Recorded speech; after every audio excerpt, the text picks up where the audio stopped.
Well, hello everybody. Great to be back with you again. This is Seahawk boy Mike. There we go. Let's fix that. Not Brian Engelman. Didn't check one last thing. Uh Seahawk boy Mike B. There we go. Okay. Um anyway, nice to be back with you guys again for another quickie Seahawks live stream here. There's something interesting that came up and I thought it was worth discussing, which is that there appears to be now some sort of controversy over whether or not there should be a quarterback competition in Seattle. And, there are people on both sides. There are people saying, oh, no, Geno Smith has won the job. He should, Howell was brought in here to be a backup. And there's other people saying something completely different. So, what I thought we would do is go over some of the pros and cons, some of the arguments about whether there should be a direct quarterback competition in Seattle or not. And I'll give you a hint right now. The short answer is yes.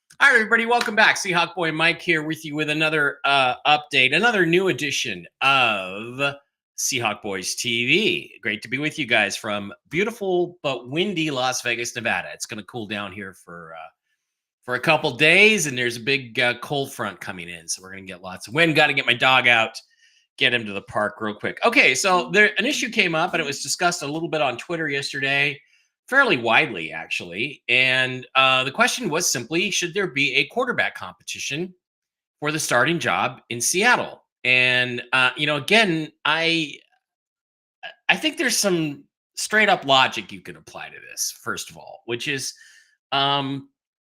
if if Sam Howell coming into his third year is not good enough to beat out Geno Smith for the starting quarterback's job with the Seattle Seahawks in 2024, what did you trade for him for?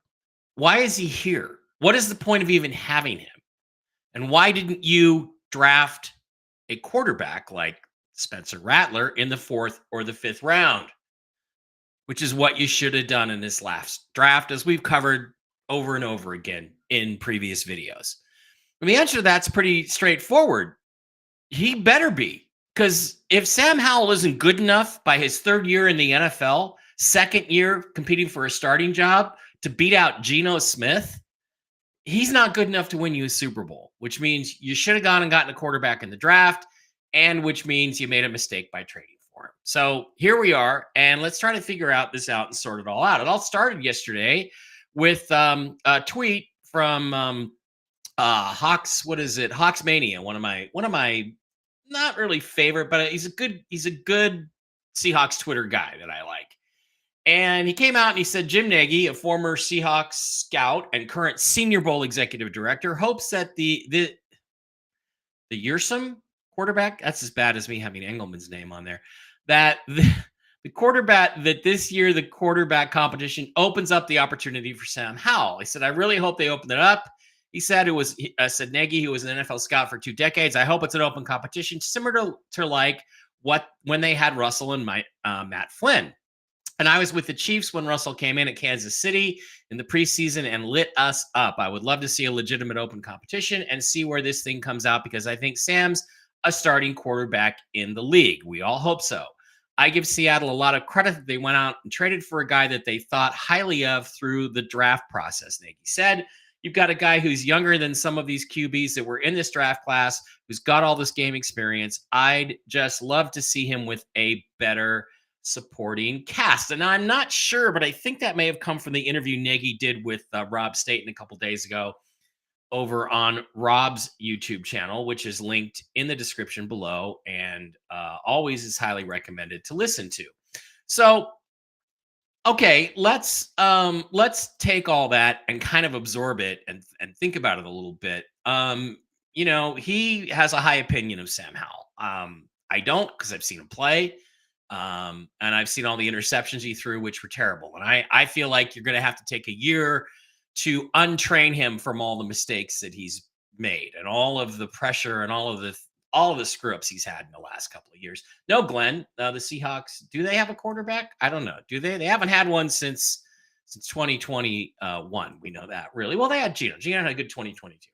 So then the question is, should Geno Smith just be given this starting job, or should he have to fight for it? And, there are quarterbacks who you don't question. You don't question Mahomes. You don't question Joe Burrow. You don't question Justin Herbert in San Diego. You don't question that they're the starting quarterback. And it's actually kind of an insult to bring somebody in to compete with them. So you don't do that.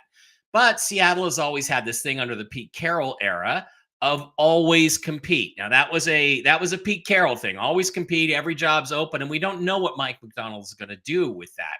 Macdonald might feel that questioning Geno, putting pressure on him, where the quarterback competition isn't the best thing to get the maximum performance out of Geno Smith. Now that is a philosophy that some NFL teams and coaches would take. It is a failed philosophy, in my opinion, because look, if you're not good enough to stand up to this young guy coming in trying to take your job, you're not good enough to win us a Super Bowl. It's that simple. If that pressure is too much for you, you're not going to play good against the 49ers. You're not going to be able to make up a 37-3 deficit to Mike Macdonald's Ravens like from last year. You're simply not going to be good enough. So everybody should have to compete for their jobs at all times. The NFL should be, and used to be, and maybe still is, a meritocracy. So then the question becomes, okay, but hasn't Geno earned enough credit with the Seahawks to justify not having to compete for the starter's job? And I think the answer has to be no to that. I bet you're surprised that I came up with that answer. But I think the answer is no. And the reason why is that Geno had a great year in 2022, and then he had a considerable drop-off in 2023. And we're going to kind of go through that and take a look at it. But also there's another thing that's really important to consider, which is that Geno, excuse me, Geno also has the highest cap hit of any player on the Seahawks team. He's at $26.4 million right now. And for 2025, he's going to be even higher, $38.5 million.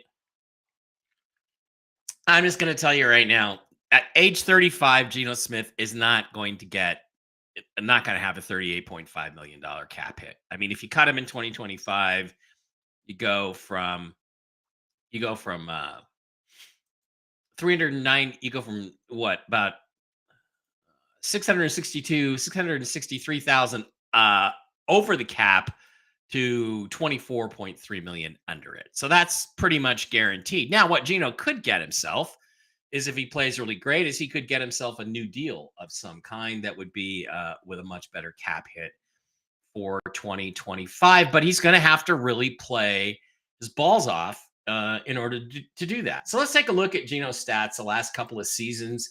As a starter in 2022, he played really, really well. He had a 69.8% completion percentage, threw for 82 yards. People say, oh, well, that's a team record. It's only a team record because he played an extra game. And it was in that extra 17th game that the record was broken. So Russell Wilson still has a single season yardage record for the Seattle Seahawks. He threw 30 touchdowns and 11 interceptions, almost a 3-to-1 touchdown to interception ratio, and a 100.9 quarterback rating. All of that is really good and really acceptable. I consider these, well, not yards, but I consider most of these stats to be the crucial ones when evaluating a quarterback. But what I told everybody last week and last year, and again, I'm literally like the only guy out here saying this last year. I told everybody in Seahawks Twitter land and Seahawks YouTube land that Geno Smith was guaranteed to decline in 2023. Why? Because if you look at the video that's linked below in the description, Geno Smith is not a unicorn. I'm going to remind you that no career journeyman quarterback who had his best year, his career year, past the age of 30, has ever repeated that level of performance ever. Even elite quarterbacks like Tom Brady and Drew Brees, once they hit their top years in their 30s, They were never able to get back to that level. So I told everybody, and don't tell me Rich Gannon. Rich Gannon had a couple of decent years, and then he had his MVP year, which, by the way, was not even as good, really, as about the same as Jared Goff's 2022 season. It wasn't an MVP year. That award was a joke. But after that, John Gruden exposed him in the Super Bowl, and Rich Gannon fell off the face of the earth and was out of football 2 years later.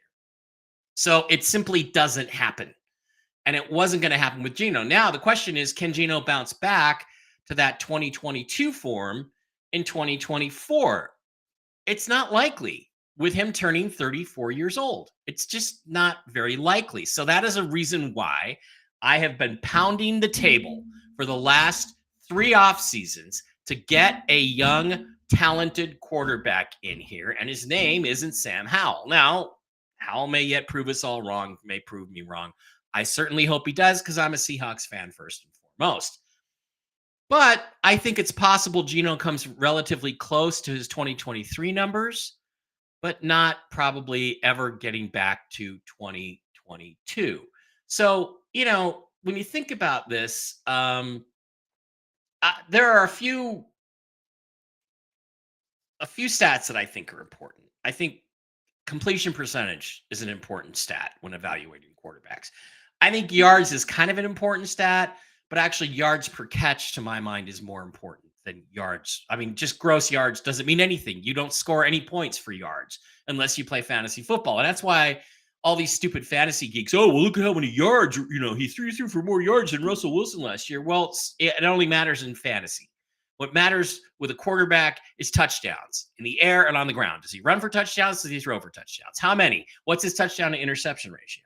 So touchdowns is critical. Touchdown to interception ratio, I think, is the key, along with passer rating, to evaluating a quarterback. So people have argued with me about that. There are people that say, well, Geno's QBR was better than Russell Wilson's last year. Well, okay, his passer rating wasn't. And his QBR didn't go down very much. It was about the same. No, it doesn't bode well for Mr. Rogers, Glenn. That's true. It's true. Aaron Rodgers is unlikely to get back to that top level. We'll see if Aaron Rodgers is a unicorn. We'll see if he can come back from that injury and be a great player. But QBR is not a real stat. It is not a real metric. Passer rating is a legit metric. Why? Well, QBR is a joke. QBR was invented by ESPN to try to come up with a, quote, better system than the NFL's passer rating to evaluate quarterbacks. The problem is it's pretty ludicrous. This is an article from Mike Florio over at Pro Football Talk in 2015. And he just came in and he said, look, there's a risk of beating a dead horse when you talk about QBR, ESPN's proprietary statistic that was rolled out with great fanfare 4 years ago as the one stat that measures the totality of a quarterback's performance. I said plenty about QBR last week, but perhaps no more needs to be said. But today I decided to dig a little deeper into what is, according to QBR, the greatest game any quarterback has ever played. Charlie Batch's 186-yard, 2-interception performance against the Buccaneers in 2010. Really, under all-time best games on ESPN's QBR page, the top game on the list is an utterly forgettable game that Batch played in place of the suspended Ben Roethlisberger in 2010. I couldn't comprehend how 186 yards and 2 interceptions could add up to the greatest game ever played with a 99.9 QBR on a scale of 0 to 100. But then again, I didn't remember exactly what Batch did in that game, and I know ESPN claims that QBR benefits from tape analysis that includes dropped passes and performance under pressure. Yeah, because that's a measurable real metric, right? And other things that traditional stats overlook. So I decided to rewatch Batch's game and see how it looked. Thanks to NFL.com's Game Pass, it's easy to go back and watch old games, so I did. And what I saw was not the greatest game any quarterback had in NFL history. Not even close. I'm sure Charlie Batch doesn't think it was the greatest game in NFL history. I'm sure Charlie Batch's mom doesn't think it was the greatest game in NFL history. No sane person could possibly think it was the greatest game in NFL history. Only ESPN's super secret QBR formula could possibly arrive at the conclusion that it was the greatest game in NFL history. Okay, so I don't want to beat a dead horse here either. But you know, don't don't come at me with that QBR shit. QBR is a joke. And what I will tell you again is going back to Geno's stats. What I will tell you again is what I've said before, which is that you can say anything you want about passer rating. What NFL statistics do, and and I think touchdown to interception ratio should be listed in their standard stats you can get on ESPN and so forth. Like if you go over to ESPN's passer stats for 2023, they have a lot of information, but they don't have touchdown to interception ratio, which I think is really important. But I'm going to say this again because it's true, and I want everybody to really absorb it. I have never seen a quarterback have a great game and have a terrible passer rating. I have never seen a quarterback have a shit game and have a great passer rating. It's consistently accurate in terms of the perceived performance of a player, of a quarterback on a given day. And for that reason, it is a valuable stat. Other stats that I think are important that are kind of overlooked is toxic differential, which is Brian Billick's stat that he came up with in 2010 or 2012, started talking about it, which you can't hardly really find anywhere. Toxic differential is explosive plays given up versus explosive plays generated. And I think that's a really critical thing to evaluate team stats. So, okay, so let's look at, Geno's stats. And again, what you see is that in 2023, he took a marked decline. In 2022, his completion percentage was 69.8. In 2023, it declined to 64.7. His yards, again, which I don't think is that important, declined from 42.82 to 36.24. So he dropped off by about 700 or 800 yards. His touchdowns went from 30 to 20. His interceptions went down slightly from 11 to 9. So that's a slight improvement. And his quarterback rating dropped from 100.9 to 92.1. So now let's go back and let's look at touchdown to interception ratio, which I was just making a big deal out of as being an important metric, an important stat in evaluating quarterbacks. And when you see that, you look for 2023, and Geno's touchdown to interception ratio was 2.22. It's pretty good. That's 1, 2, 3, 4, 5, 8, 9, 10, 11, 12, 13, about 17th, 16th, 13th, 14th in the NFL.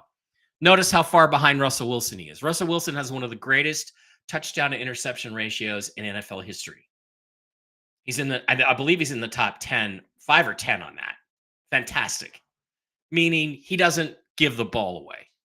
He throws a lot of touchdowns, doesn't give the ball away. You also might notice that Justin Fields has a slightly better touchdown interception ratio than Sam Howell. Justin Fields is 1.78 to 1. Meaning he throws almost 2 touchdowns for every interception he throws. Sam Howell's, of course, 21 to 21 was 1 to 1. 2 to 1 is not good enough. 3 to 1, 2.5 to 1 to 3 to 1 is really good. CJ Stroud's 4 to 1 is fucking phenomenal. 4.6 to 1 is fucking phenomenal, as is Dak Prescott's 4. That's amazing. Anything over 3 to 1 is amazing. Now, Derek Carr has a 3.13 to 1 ratio, which is really good, but how many touchdowns did he throw? I don't know. Let's go back and look. How many touchdowns did Derek Carr throw? Touchdowns. Derek Carr. Let me show this tab instead. Again, the ratio only matters if you play a lot and throw. Did I miss him? Where is Derek Carr? Where's the little Saint go? There it is. He threw 25 touchdowns. So that's a really good ratio, 25 to 8. That's a great year for Derek Carr. You got to give him a lot of credit for that.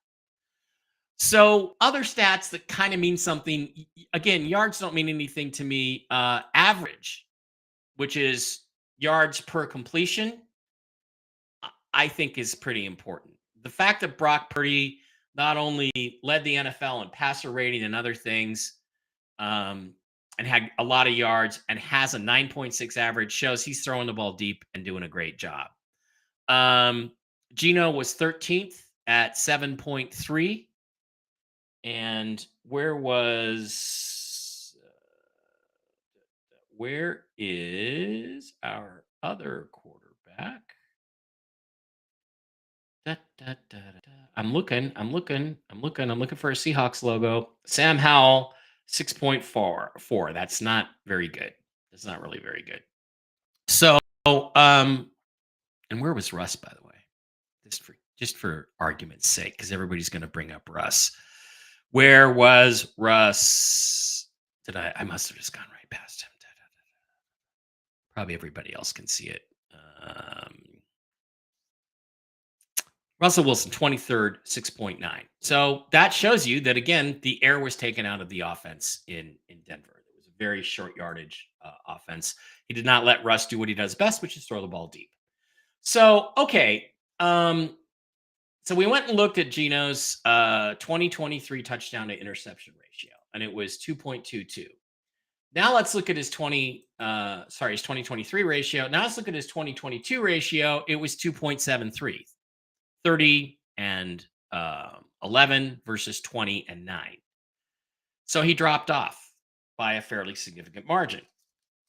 So as I went through and looked at it, I found out and went through and did some percentage calculations.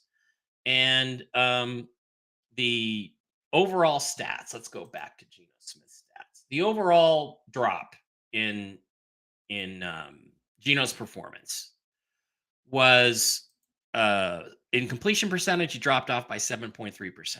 In yards, he dropped off by 15.3%. In touchdowns, he dropped off by 33.3%. That's catastrophically bad.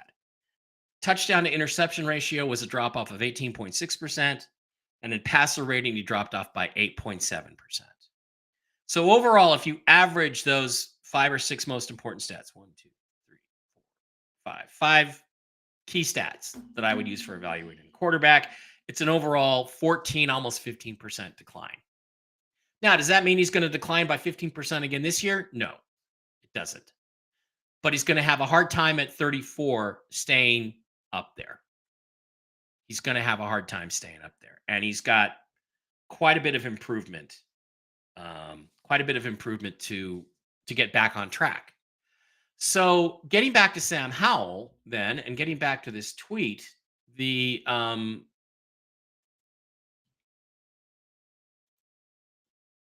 reality is that there's no point in trading for Sam Howell unless you're going to let him compete for the starting job.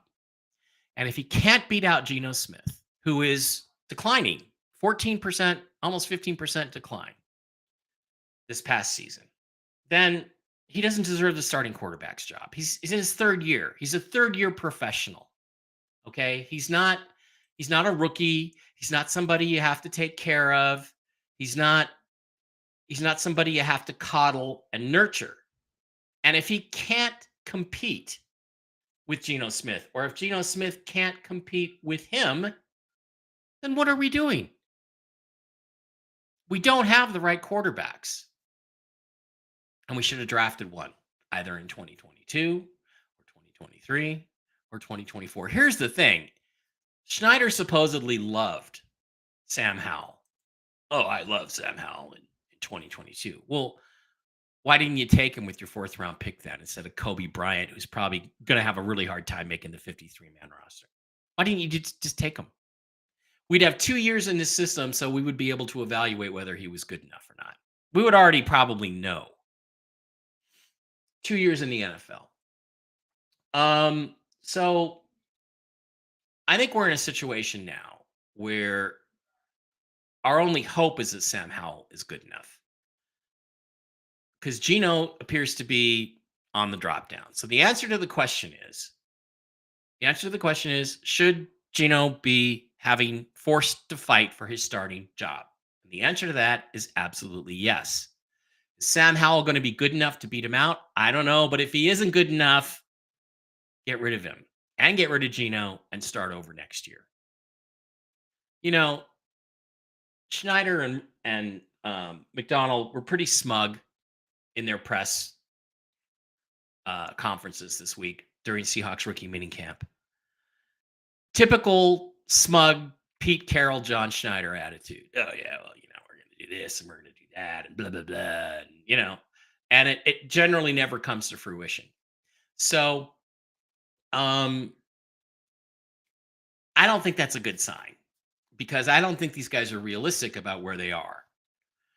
And where they are is that you've got a declining 34-year-old quarterback who's taking up a lot of cap space and is going to take up a massive amount of cap space next year. So you're not going to be able to bring him back unless he has a fantastic year, unless he jumps back to 2022 levels. And here's another point that's really important to think about. Just going back to 2022 levels, 30 touchdowns, 11 interceptions, 100.9 quarterback rating, it's not good enough. With all the players around him, with DK Metcalf and Tyler Lockett and Jackson Smith-Njigba and Ken Walker and Zach Charbonnet and Noah Fant and this new tight end they drafted from Michigan, and with Haynes, with the new guard they drafted, and then Latoa or whatever his name, they're apparently playing him at left guard. The left tackle guy they drafted, they're looking at him as a left guard. And you hear all the usual stuff about how great Byron Murphy looked in shorts yesterday, hitting, tackling sleds, blocking sleds. Great. I'm glad he did. But you're going to have to beat some good teams, Gino. $38.5 million is a pretty massive cap hit. It's not maybe massive by the standards of Dak and Patrick Mahomes and Joe Burrow and Justin Herbert, but Gino's not as good as those guys. Those guys are all capable of winning Super Bowls. So you can't have a cap hit that big for a quarterback who's not good enough. So even if Gino has those kind of stats back, but we don't beat the 49ers and the Rams and the team and any other good teams on our schedules that we have to compete with to win a Super Bowl, if we don't beat some of those teams, if Gino doesn't show that he can do what Russ did on a regular basis, which is beat the best teams in the NFL, you can't bring him back. You can only bring him back maybe if he'll take $9 or $10 million a year to be a backup to Sam Howell or the new guy we bring in. So that's where the pressure point is right now for the Seattle Seahawks. It's at quarterback. And I just wish that they had realized that in 2022, on March 8th, 2022, when they traded away the greatest quarterback this team will ever have, Russell Wilson. Because unfortunately, I think if they don't realize it by now, and there were some disparaging, not really super enthusiastic comments by McDonald and John Schneider about Gino. If they don't realize now that they're in trouble, I got a feeling they're going to realize it a year from now. But a year from now, we don't have a lot of juice. I would have traded out of 16 down to 23 with the Vikings, or taken one of the other deals that was on the table that we've heard so much about. Said that we'd have extra picks next year. We'd have 2/3 and 2/4 next year, plus probably another fourth compensatory pick, fourth and a fifth. So we'd have a first, a second, 2/3, 3/4, and 2/5 next year if they'd taken that deal instead of focusing. Byron Murphy. Got to have Byron Murphy. Yeah, because we're desperate for another 3-tech. Interior 34 defensive lineman. We just got to have that. We got to have the best 3-tech 34 defensive lineman in the NFL. I don't know how that's going to win you any football games. And if Leonard Williams isn't among the top 5 best, why are you paying him $20 million a year and spend a second-round pick on it? Too many things that this regime has done are to avoid embarrassment or tough questions. Fortunately, the Seattle media never asked these guys a fucking tough question. God, I'd love to get a media credential. By the way, can you explain to me what you're going to do at quarterback next year when Gino's cap hit is $38.5 million? What if he doesn't play as well as 2022? I mean, that's the best case scenario is he gets back to 2022. Historically, it's never happened. I don't see how it's going to happen.